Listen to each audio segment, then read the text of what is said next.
Amém. Vamos abrir a palavra em João, capítulo 6.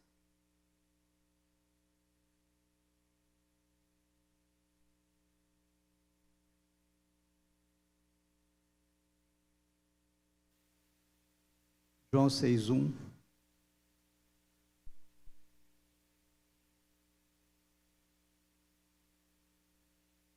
Amém? Todos acharam?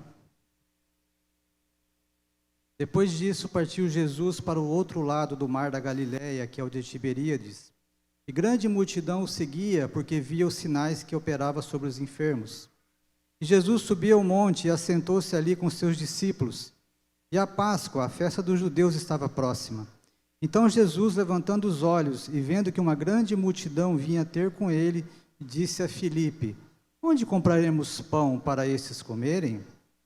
Mas dizia isso para o experimentar, porque ele bem sabia o que havia de fazer.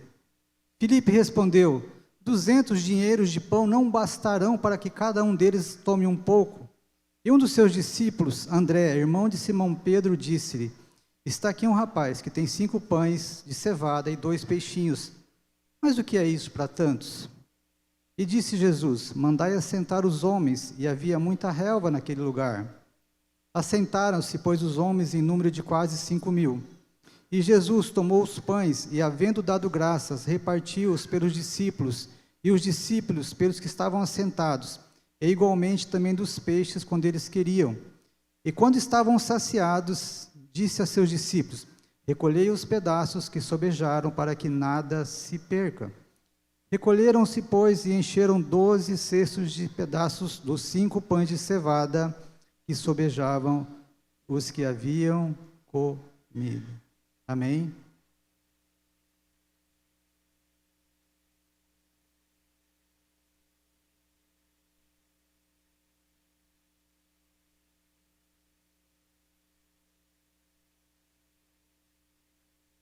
É uma passagem muito conhecida, provavelmente todos já leram.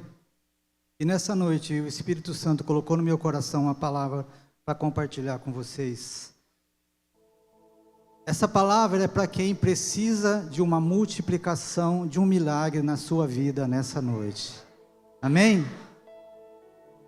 Esse milagre da multiplicação, ele é um dos poucos que aparece em todos os evangelhos. Todos os evangelhos, eles contam esse milagre. Porque foi um milagre público, havia ali 5.000 pessoas, somente homens. Estima-se que tinha entre mulheres e crianças cerca de 12, 15 mil pessoas. E lá em Marcos diz que Jesus, quando ele olha para aquela multidão, ele tem um sentimento muito de compaixão. Ele tem o sentimento de que aquelas pessoas estavam como ovelhas sem pastor. E eu não sei se você também está tendo essa percepção quando a gente olha para... Eu quase não assisto televisão mais, mas às vezes eu vejo coisas na internet, mas é a impressão que eu tenho quando a gente vê notícias na internet, é que as pessoas estão perdidas, que as pessoas estão sem pastor. Por que sem pastor? Porque a ovelha ela não tem direção, a ovelha ela não sabe se proteger, a ovelha ela precisa ser tangida em direção ao aprisco. E esse mês é o mês que se cognome Setembro Amarelo, que é um mês que a gente faz campanhas de conscientização a respeito de suicídio. Eu não sei se você sabe, mas no mundo inteiro, 800.000 pessoas se suicidam a cada ano. Você ouviu esse número? 800.000 pessoas ao redor do mundo se suicidam. No Brasil, são 11.000 pessoas por ano. E um dado mais alarmante ainda, é que para cada pessoa que consegue se suicidar, existem 20 que tentam se suicidar, mas que não conseguem. E essas pessoas são o quê? Imagina para você chegar numa situação tão difícil, uma depressão, uma desesperança tão terrível, tão intensa, tão forte, tão profunda, uma dor tão grande que a pessoa racionalize e ela acha que a única saída, a única solução para calar, para amenizar, para atenuar aquela dor é se matar. Pessoas como ovelhas sem pastor. Foi exatamente esse sentimento que Jesus teve quando ele olhou aquela multidão de pessoas que estavam ali buscando uma resposta. As pessoas não estavam ali para fazer um piquenique, elas estavam ali porque elas tinham uma necessidade, elas ouviram falar de Jesus, ouviram falar das curas, dos milagres, das restaurações que Jesus fazia. Então aquelas pessoas estavam ali buscando uma resposta. Eu não sei qual é a resposta que você veio aqui essa noite procurar. Eu não sei qual é a sua necessidade, eu não sei como é que foi a sua semana. Mas eu tenho certeza aqui que tem muita gente que entrou aqui com o coração apertado, com o coração amargurado. Talvez teve muita gente que está aqui nessa noite, que veio para cá com uma luta interna muito grande. Muitas vezes resolveu vir na última hora, porque tinha alguma coisa que não queria que você viesse aqui. E essa palavra é para você, amém?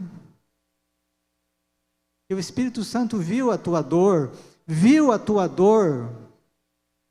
Ele quer te dar essa palavra, uma palavra de milagre.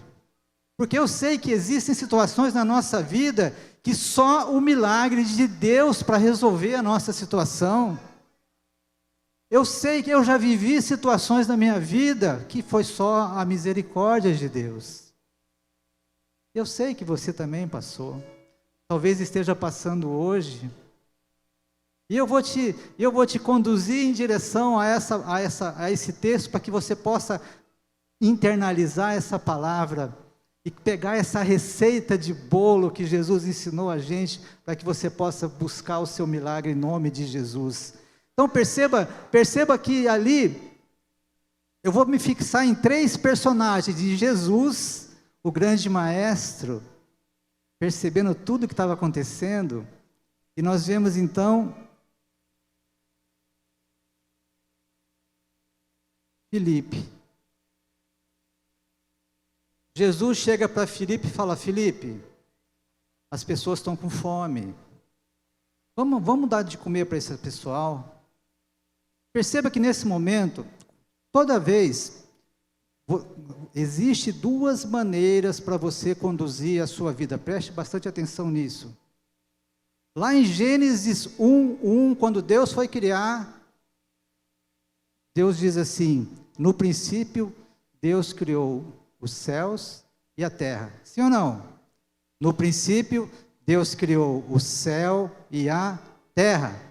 Qual foi que Deus criou primeiro, o céu ou a terra? Qual foi que Deus criou primeiro, o céu ou a terra?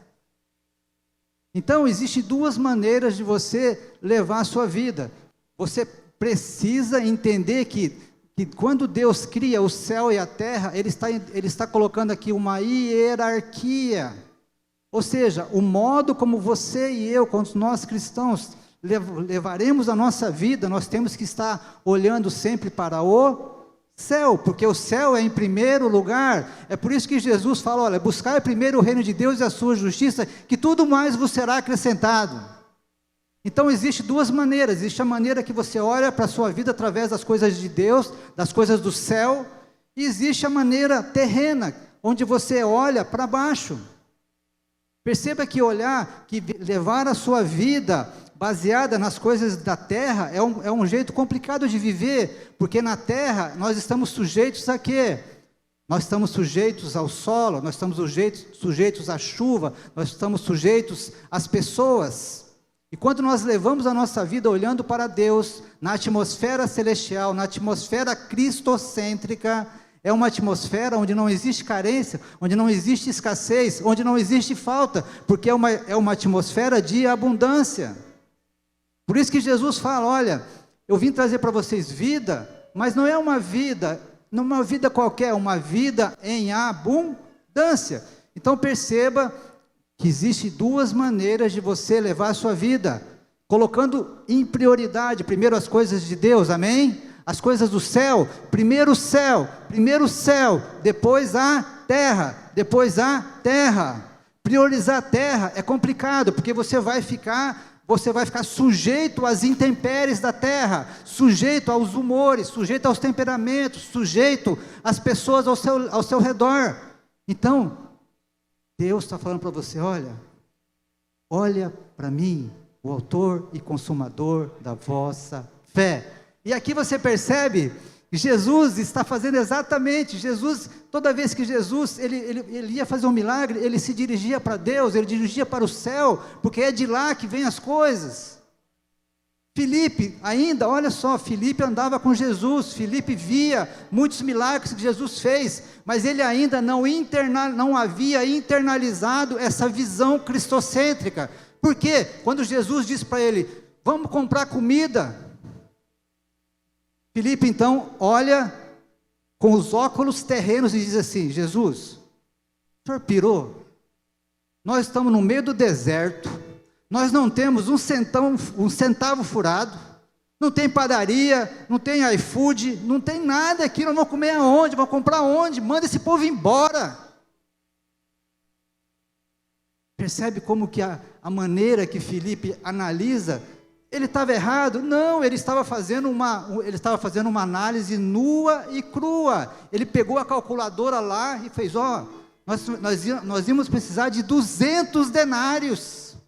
E mesmo se nós tivéssemos dinheiro, nós não teríamos onde comprar comida para esse povo. Estão percebendo a diferença entre olhar com os óculos de Deus e olhar com os óculos da terra? Estão percebendo a diferença? E aí entra um terceiro personagem.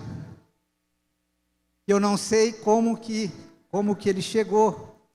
A Bíblia não diz nem o nome dele, que era um menino.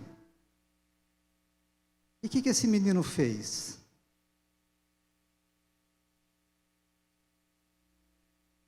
Ele tinha na sua lancheira, no seu embornar, quem sabe o que é embornar aqui? Capanga, quem sabe o que é capanga? Quando eu era criança, nos primeiros anos de escola, eu estudei numa escola rural, eu tinha a minha capanga, que eu levava o meu lanche. E esse menino, ele tinha levado o seu lanche. Ele tinha levado os pães e os peixinhos secos, salgados, para colocar no meio do pão e para comer. E aí, eu fiquei pensando, quais teriam sido as coisas que poderiam ter passado na cabeça desse menino antes dele ter entregado os pães e os peixes para Jesus. Primeira, ele não tinha culpa nenhuma de que os outros 14.999 pessoas não tinham levado comida, sim ou não? Que culpa ele tinha que ninguém tinha se precavido? Que culpa ele tinha que só ele tinha levado, só ele tinha pensado, lá é longe, lá não tem onde comprar comida, vai ficar tarde, eu vou ficar com fome. Qual é a culpa que ele tinha das outras pessoas não terem levado? Nenhuma culpa, sim ou não? Não seria mais justo ele, percebendo aquele movimento de pessoas com fome, 15.000 pessoas, ele tivesse pedido para sair, ido lá num lugarzinho lá mais discreto e tivesse feito o quê? Sim ou não? Talvez nós teríamos feito isso, sim ou não? O que eu tenho a ver com isso? Eu trouxe o meu. Terceira coisa que poderia ter passado na cabeça daquele rapaz: olha, eu até gostaria de ajudar, mas olha, o que é 2 pãozinhos e 3 peixes para esse monte de gente? Eu não consigo resolver, eu não consigo, vai dar o quê? Vai dar uma migalha de pão, então assim, eu não consigo resolver o problema dessas pessoas, então eu vou resolver o meu problema, sim ou não? Não poderia ter sido um pensamento que esse menino poderia ter tido, sim ou não? Outra coisa que poderia ter acontecido: Uai, Jesus não disse que é Deus? Então ele pode fazer o quê? Ele pode pegar e transformar essas pedras, olha o tanto de pedra que tem aqui, ele pode transformar pedra em pão, sim ou não? Ele pode fazer pão cair do céu, sim ou não? Então ele não precisa do meu pão, ele não precisa do meu peixe, ele pode fazer do jeito que ele quiser, sim ou não? Percebe quantas coisas que talvez tenham passado na cabeça daquele rapaz? Coisas essas que poderiam ter feito ele recuar, ter voltado e ter comido sozinho, que seria absolutamente legítimo. Mas, contrariando tudo isso, aquele menino chega para Jesus, entrega aquele pouquinho, o lanche de uma criança. Amém? Na verdade, esse milagre aconteceu porque Jesus olhou para o coração daquela criança e ele olhou a necessidade daquele povo. Mas aquele pequeno gesto daquele menino, que simboliza muitas vezes nós, quando nós começamos a nossa caminhada cristã, quando nós estamos ainda inocentes na nossa fé, quando nós ainda olhamos para Jesus e Jesus nos pede uma coisa muitas vezes, e a gente ainda não entende direito como vai ser, de que maneira vai ser, onde vai dar aquilo, mas nós nos movemos pelo aquele primeiro amor, por aquele amor sincero, genuíno, e a gente se lança. Filipe não, já era um crente velho, ele ainda estava impregnado pela ótica humana, a ótica que faz conta, a ótica que pesa, que mede, que faz continhas demais para ver quanto é que vai dar para cada um. Amém? Talvez você esteja se achando pequeno nessa noite.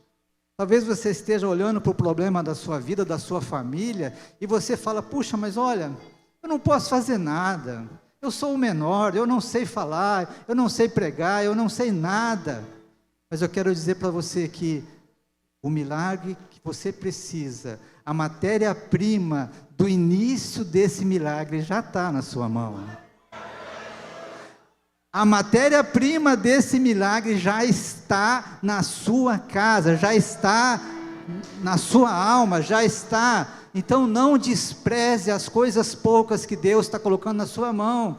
Não despreze o seu trabalho, não despreze o seu salário, não despreze o seu carro que às vezes está velhinho, não despreze a sua esposa, o seu esposo, não despreze os seus filhos.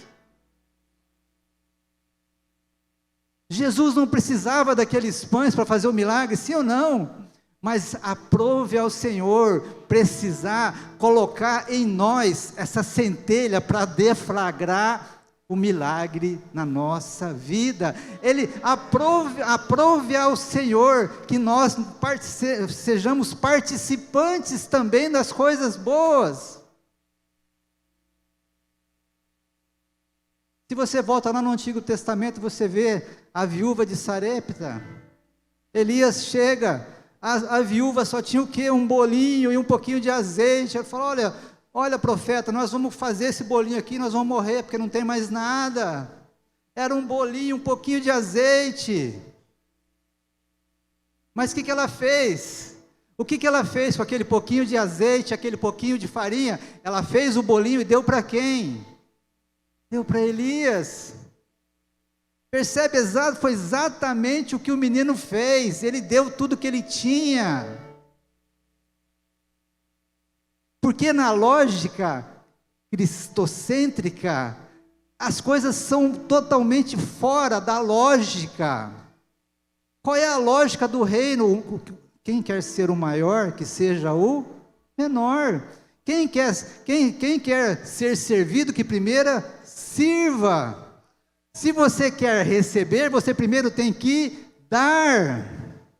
A lógica do reino, quanto mais você divide, mais multiplica. Na ótica da terra, quanto mais você divide, menos você vai ficar. Perceba que existe dois tipos de mentalidades. A mentalidade de Deus, das coisas de Deus, é a mentalidade da abundância, é a mentalidade que você tem que dar para receber, que você tem que dividir, você tem que compartilhar, e quanto mais você compartilha, mais você vai ter a multiplicação. E a lógica da terra é a lógica da escassez, é a lógica que se eu der, vai faltar para mim, então eu retenho para mim, e quando você retém para você, falta para você. Amém? Está caindo ficha aí? Então, Jesus pega aquela oferta da viúva, levanta o pão, dá graças. Mas antes de fazer isso, o que ele manda fazer? Ele manda os apóstolos organizarem as pessoas. Lá em Marcos ou Lucas você vai perceber que Jesus dá uma ordem: olha, vamos colocar todo mundo sentado em grupos de 100 e em grupos de 50. Por que Jesus mandou fazer isso? Aqui tem uma chave para você. O milagre, você quer um milagre de Deus na sua vida? Deus não opera na bagunça, amém?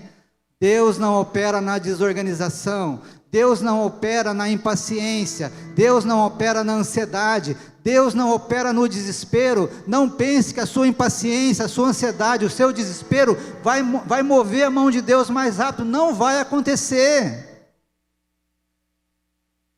Você quer o milagre de Deus, então? O Salmo 46 diz assim: aquieta-vos e vereis que eu sou Deus. Aquieta-te, aquieta-te, respira fundo.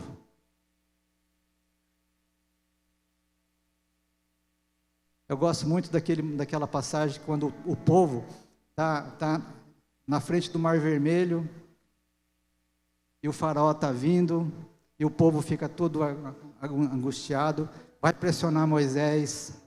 Eu queria que você colocasse para mim, deixa eu pegar aqui a passagem, é Êxodos 14, 13, por favor. Êxodos 14, 13.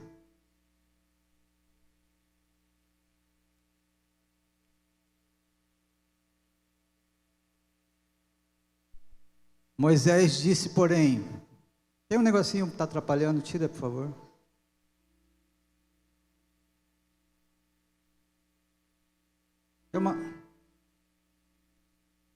É isso. Moisés, porém, disse ao povo: não temais, estais,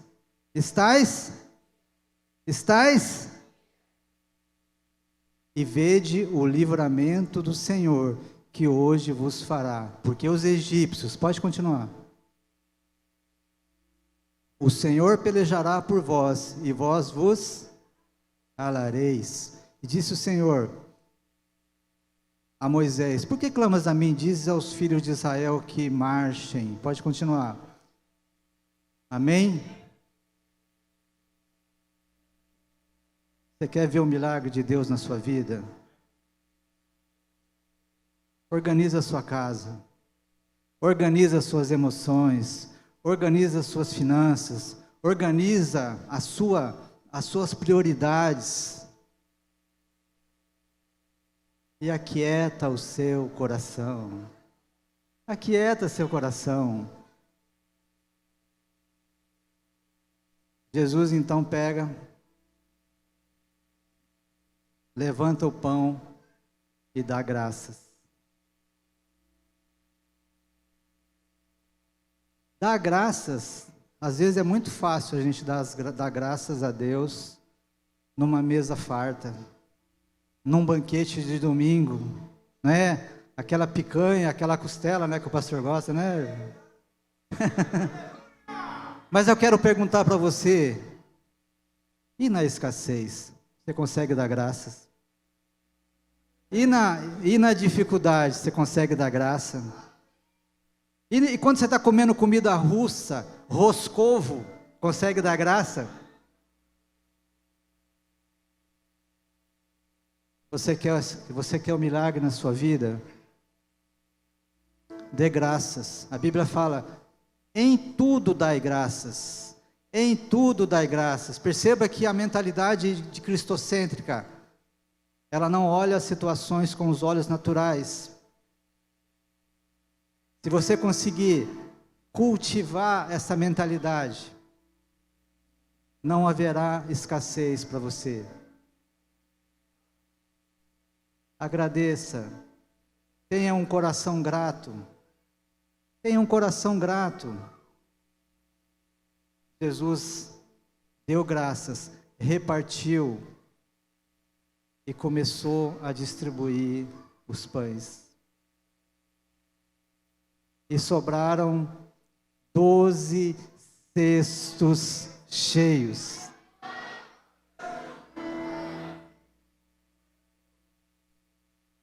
Amém, irmãos? Por que Jesus não fez o milagre para dar o pão certinho para todo mundo comer?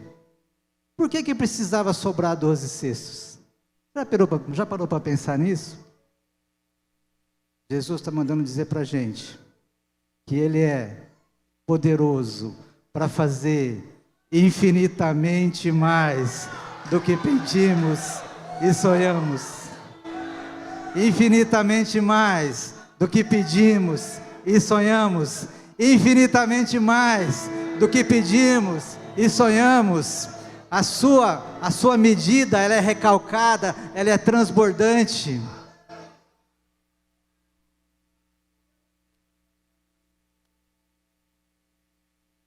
Não despreze os pequenos começos, não despreze as pequenas coisas. Elias, quando teve lá no Monte Carmelo, aquele duelo terrível com os profetas de Baal, e que Deus cai fogo, e depois ele manda matar todos os profetas, ele sobe ao monte, e ele começa a orar a Deus, e ele pede para o seu rapaz olhar em direção ao mar, para ver se havia alguma nuvem, porque havia 3 anos que não chovia. 7 vezes o rapaz foi lá, e na 7ª vez ele disse para o profeta: olha, Elias, eu estou vendo uma pequena nuvem, do tamanho da mão de um homem. E essa pequena nuvem, ela veio e ela se transformou numa chuvarada doida que molhou a terra. Eu quero profetizar para você nessa noite. Uma pequena nuvem há de entrar na sua história. Uma pequena nuvem há de entrar na sua família. Uma pequena nuvem há de entrar nas suas finanças. Uma pequena nuvem há de trazer a resposta que você está precisando.